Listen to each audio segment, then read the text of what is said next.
Beauté, chers Olampangui, beauté à tous. Bienvenue dans notre nouvelle émission Conscience Cosmique, l'émission qui nous permet de prendre du recul et de la hauteur face à cette réalité.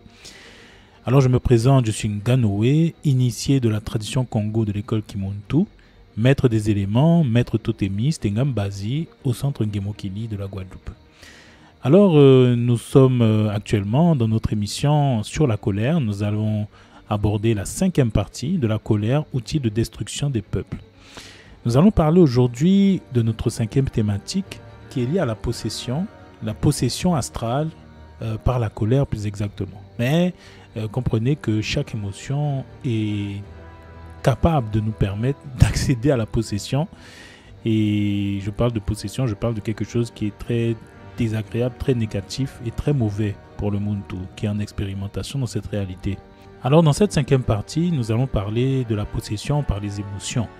Je vais être un peu plus technique dans cette partie pour permettre à ceux qui s'y intéressent à ce phénomène de comprendre ce qui se passe dans leur structure énergétique lorsque nous avons des émotions très puissantes et dévastatrices comme celle de la colère. N'oubliez pas de suivre les dernières parties, parce que je vais faire dans les dernières parties, parmi ces 9 parties que j'ai commencé, dans les dernières parties, je vais vous donner une série de techniques, un accès à des sciences, des soins, des méditations, des retraites dans la forêt, des choses comme ça, qui vous permettront de faire un travail sur vous, de guérir de toutes ces émotions-là, de toutes ces forces-là qui puisent notre énergie vitale. D'abord, l'impangui, il est important de cerner que notre corps, le corps humain, est considéré comme une machine biologique. Pour nous qui sommes initiés de la tradition Congo de l'école Kimuntu, notre corps est un temple, d'accord? C'est-à-dire que c'est un véhicule qui va être consciemment ou inconsciemment piloté par des esprits. Le corps humain est forgé comme ça. En fait, ça a toujours été comme ça. Nous avons en nous plusieurs corps. Nous sommes des intermédiaires, comme des médiums. Hein. C'est-à-dire que nous sommes des intermédiaires entre les mondes des esprits. C'est-à-dire que nous avons des corps éléments qui constituent notre corps physique. C'est-à-dire que tous ces corps éléments-là, l'eau, le feu, l'air et la terre, lorsqu'ils sont agglutinés, ça forme le corps physique. Comme vous savez, nous avons 60 à 80% d'eau, nous avons en nous de l'électricité, nous avons toutes ces choses qui constituent le corps. Alors je vais un peu détailler.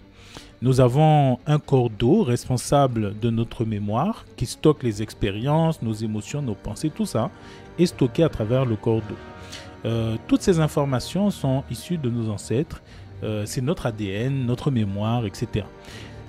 On pourra dire peut-être que c'est le disque dur de notre corps, c'est le disque dur de notre corps biologique. Nous avons également un corps de feu en deuxième partie. Le corps de feu représente ici l'électricité qui nous met en mouvement, qui nous rend dynamique. En quelque sorte, c'est l'alimentation du corps. Nous avons également un corps d'air, le troisième corps. Nous avons un corps d'air. L'air, c'est l'élément le plus subtil. C'est l'élément qui est responsable des pensées.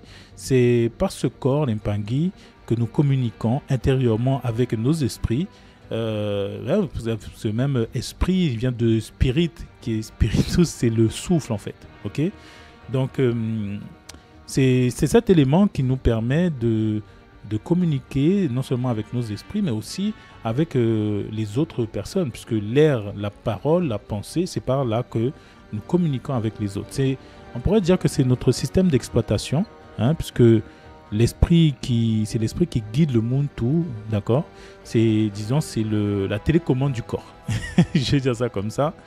Enfin, il y a le corps de terre, qui est le corps le plus dense. On va dire que c'est la coque de l'ordinateur, c'est le hardware. Et c'est la partie la plus dense qui se réfère au monde minéral. C'est le corps élément qui permet au monde de se stabiliser, c'est-à-dire qu'il lui permet de s'ancrer dans la matière, de s'enraciner, d'enraciner sa conscience pour éviter les peurs par exemple, les instabilités émotionnelles, etc., etc. C'est ce corps qui lui permet de s'organiser dans la matière et qui lui permet de s'ancrer. C'est le corps d'ancrage, on va dire. Okay. Donc lorsque nous fusionnons ces 4 éléments, les 4 dimensions de notre être, nous accédons au corps vital. Le corps éthérique, qu'on appelle aussi la prana, la kasha, nous on appelle le nintungi, le ngi, d'accord? Le nintungi, le corps doré, D'accord? C'est un corps doré qui fait office de bouclier de protection pour l'expérience de vie d'un humain sur Terre. Donc, il lui permet de se protéger contre les attaques des esprits malfaisants, les maladies qui se nourrissent de notre énergie vitale. Comprenez bien, les Pangui, qu'un Muntu qui tombe malade, c'est parce que son corps éthérique est affaibli. C'est-à-dire qu'il y a des forces, il y a des entités qui vont puiser son énergie et il va tomber malade. Donc, la maladie est le résultat d'une perte énergétique à certains endroits du corps. Et on va avoir une maladie du foie, une maladie du cœur, une maladie des intestins. Tout dépend du taux de vibration des différents organes et des différentes parties du corps. D'accord? Dans ces 4 éléments, nous avons des esprits, des génies des eaux, des esprits de l'air, des esprits du feu, de la terre, etc., etc. Il y a aussi des esprits des pierres, des plantes, des animaux. Ce sont tout ça, là, tous ces esprits qui nous animent sont des consciences ancestrales qui participent à l'élaboration de nos pensées pour déterminer notre expérience de vie sur Terre afin de créer ce que nous sommes venus créer, de planter notre graine que nous avons vu dans la première partie, de planter notre graine matique ou iséfétique. Donc, nous sommes venus planter notre graine dans la matière et pour ça, les Pangui, nous sommes guidés. Nous sommes guidés par des esprits. Ok? Alors là, c'est dans le cas optimal. Parce que lorsque le bouclier, le corps éthérique qui recouvre le corps humain n'est pas bien dense, nous devenons vulnérables face aux attaques astrales des entités de basse fréquence qui sont à la quête de l'énergie vitale de votre âme. Et Pangui, vous avez une âme, vous avez de l'énergie, vous avez une énergie vitale qui vous permet de vivre d'une période jusqu'à la fin. C'est-à-dire que les choses sont déjà déterminées. Vous allez vivre de telle date à telle date. Vous êtes venu en mission. Le problème, c'est que y a des forces qui vont raccourcir votre expérience de vie. Pourquoi? Parce qu'ils vont puiser votre énergie vitale. Ils vont raccourcir votre durée de vie parce qu'ils vont puiser votre âme. Ces entités peuvent alors puiser notre énergie. Ils sont là pour ça aussi. Et ils en ont besoin pour se nourrir. De la même manière, vous êtes en quelque sorte, vous devenez leur frigidaire. Vous devenez leur frigo. Et leur but, c'est de vampiriser, d'absorber votre énergie, d'absorber votre vitalité à travers vos organes, à travers vos émotions. Nous sommes dans le monde astral, Pangui, et voilà les enjeux de cette réalité. Un monde tout conscient, alors, a donc intérêt à renforcer son aura continuellement à travers des techniques que nous avons à l'école dans le Son Gemukili et éviter de perdre son énergie en devenant maître de ses émotions. Notre but, c'est d'apprendre à se maîtriser en fait. Comment? En équilibrant ses corps éléments, en nettoyant, en enlevant des entités qui habitent nos corps éléments, parce que dans nos corps éléments, vous avez des esprits qui sont intrinsèques, qui vous appartiennent, qui sont là pour piloter à travers vous. Et il y a également des esprits négatifs que nous héritons depuis de génération en génération, ou alors que nous avons invité nous-mêmes à travers nos émotions, notre colère. Nous avons fait des pactes, des alliances avec des esprits, des génies et des égrégores. Alors les Pangui, lorsqu'un Muntu vit des émotions fortes, nous avons vu en détail dans la deuxième partie que nous faisions des alliances avec des esprits malveillants, plus ou moins puissants, qui ont pour but d'absorber notre vitalité. Aujourd'hui, nous allons voir que c'est encore plus grave que ça. Notre corps est régi, comme vous savez, par notre ADN. Notre ADN porte en lui toutes les informations que je viens de vous citer, les éléments, les esprits, les pierres, les plantes, les génies, tout ça, toutes les informations qui font ce que nous sommes, les énergies, les mémoires ancestrales, de ceux qui souffrent, de ceux qui vont mieux, de ceux qui ont fait l'ascension, tout est relié, les Pangui, à notre ADN. Lorsque nous vivons des colères très fortes, nous ouvrons alors des brèches dans notre ADN.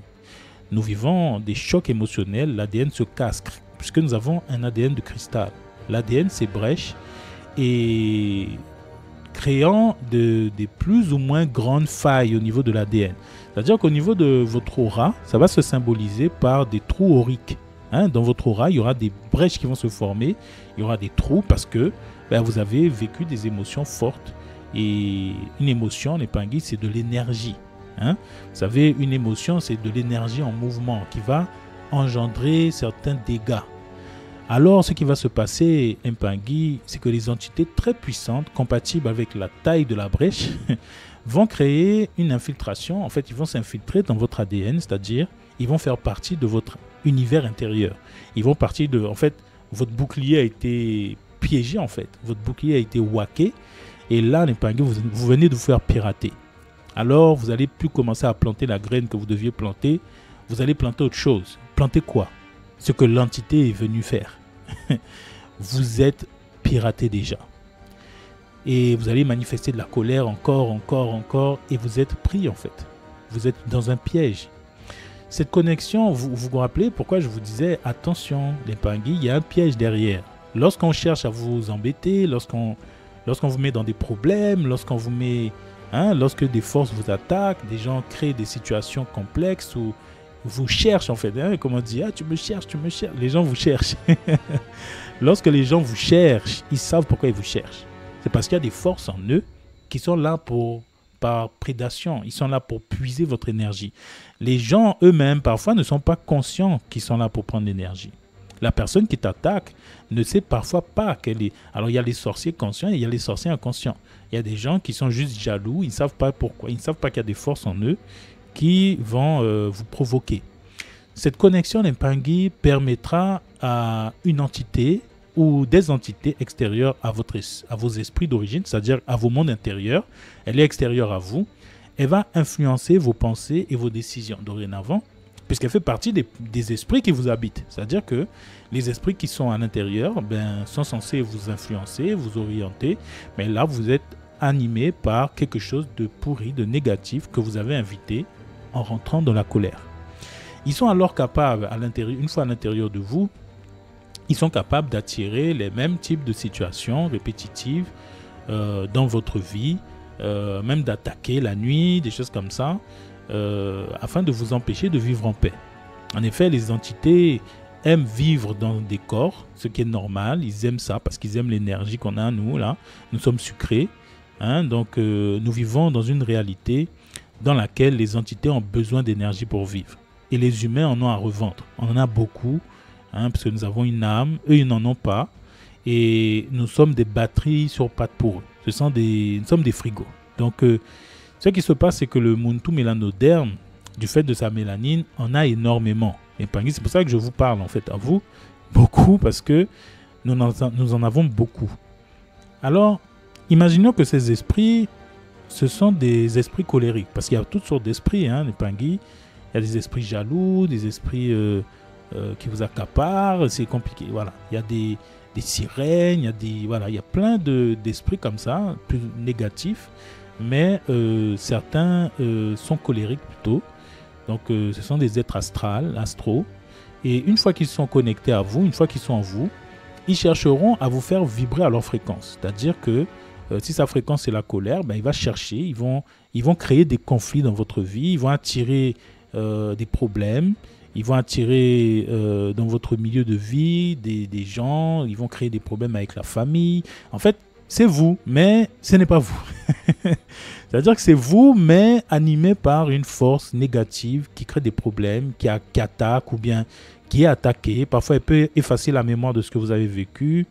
Vous venez de vivre quelque chose, vous avez insulté quelqu'un. Il va effacer la mémoire que vous avez insulté quelqu'un. Et puis, la personne ne vous parle plus. Mais vous ne savez même pas que c'est parce que vous l'avez insulté, en fait. Donc, la possession des Mpangui, il y a des choses que ces esprits-là, malfaisants, ont accès à votre mémoire, ils ont accès à votre énergie, ils sont capables de supprimer des fichiers, d'effacer des choses, de créer des situations bizarres. Et je ne vais pas aller plus loin parce que ça peut faire même peur. Donc, l'humain est comme ça. Beaucoup des humains sont possédés. Et vous devez alors comprendre que vous devenez acteur de votre propre chute, pensant que ces états émotionnels viennent de vous. Non. L'ego nous empêche de voir que ces forces-là agissent. C'est-à-dire qu'ils sont capables de vous montrer des images qui vous énervent, ils vont vous montrer ils vont vous faire ressentir de l'émotion de colère. La personne me met en colère. Non. C'est l'entité qui fait ça.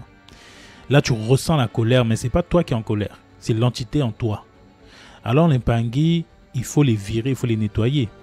C'est la manifestation de la possession. Ces esprits sont capables d'éloigner des bonnes personnes autour de vous en créant des conflits, des histoires, des problèmes parce que la personne, justement, vibre à une fréquence de paix. Alors, il ne peut pas accepter que cette énergie soit dans son champ. Donc, elle va pousser cette personne à partir, elle va créer des problèmes, des embrouilles, des disputes, et cette personne va s'éloigner. Et elle va attirer des personnes toxiques qui vibrent à la même fréquence que cette entité. Alors, j'aimerais que nous soyons également conscients que dans ce processus de possession, celui qui dispose de la mélanine est plus en danger face au phénomène de possession. Je suis désolé de vous l'annoncer, mais c'est la réalité. La mélanine a des propriétés très particulières, très puissantes. Elle est ultramagnétique. Ça veut dire qu'elle absorbe l'énergie. C'est pour ça que je vous disais que le Muntu mélanoderme, l'homme noir, en fait, a plus d'énergie que les autres. Parce qu'il absorbe en permanence de l'énergie. Il se met au soleil, il absorbe l'énergie, c'est comme ça. Alors l'énergie, vous êtes très sucré. Les panguis noirs, là, on est très sucré parce que beaucoup de mélanine fait qu'on absorbe beaucoup d'énergie. Mais la couleur noire, les panguis n'absorbent pas que l'énergie. Parce qu'elle absorbe l'énergie négative, positive. Donc, parce que chaque énergie est teintée d'une fréquence.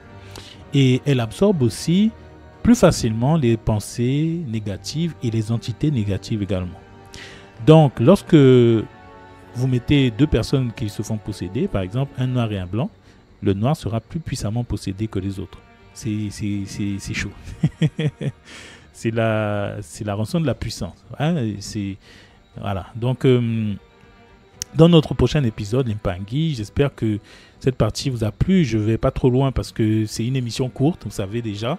Donc, dans notre prochain épisode, nous verrons comment la colère, comme toutes les émotions, détruit notre peuple, individuellement et collectivement.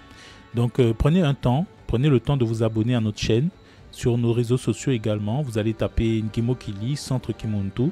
Dans les dernières parties, ne manquez pas les solutions pour se défaire de l'emprise de la colère, pour construire une vie équilibrée. Abonnez-vous pour suivre cette série sur la colère, les Mpangui. Abonnez-vous. Pensez à liker, à partager également. En vous rendant sur notre site nkimokili.com, vous découvrirez notre plateforme d'enseignement, La Ruche. Et il y a une plateforme également pour les méditations, les choses. Mais découvrez, regardez un petit peu le site. Et bien sûr, tous ces enseignements, toutes ces choses sont issues des enseignements de la tradition Congo de l'école Kimuntu. Maintenant, doit à vous les Mpangui. Et je vous dis à la prochaine pour la suite avec Zola. Bye bye.